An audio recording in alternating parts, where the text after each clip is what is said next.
One time I was doing some research on the Federal Reserve, and it took me back to the railroad building days because it was J.P. Morgan Chase that was most responsible for starting the Federal Reserve, and he was also heavily involved in the railroad industry. And I wanted to find out, was it actually slave labor that built those railroads? And I researched a few different things, and there was a little bit of slave labor in the South of the railroad building, but for the most part this was right after slave labor.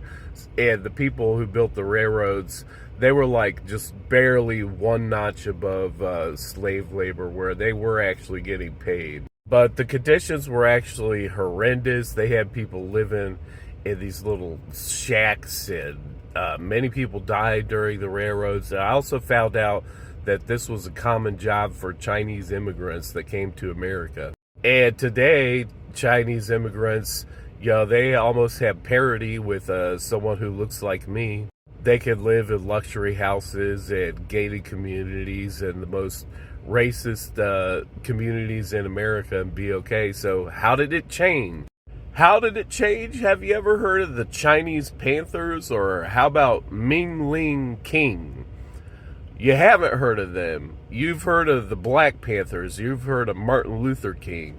If we were only left up to the Chinese immigrants, we'd probably still have slavery. So, surprise, today's topic took an interesting twist. It's actually about those other minorities who don't like black people. If you're an Asian American, you should be walking up to black people and thank them for fighting in 2020 for the rights of your kids not to get shot by the police. And if there is some sort of Chinese Panthers or Ming Ling King that I don't know about, feel free to put it in the comments. I'm always up for educating myself and learning more about all these different topics.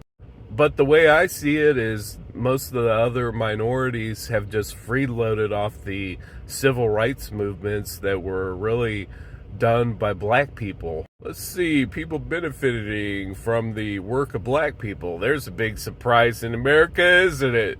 I've been warning, there's a lot of evidence I see that the same people who brought January 6th that work for Putin, they're trying to turn Latinos against Asians, against blacks. And they very well might be successful in whatever evil thing they want to do, probably doing a genocide against one of these groups. And probably not black people, because they're the ones fighting for equal rights. Better start working together, or otherwise these white supremacists are actually going to be successful. Divide and conquer, that's what they're doing.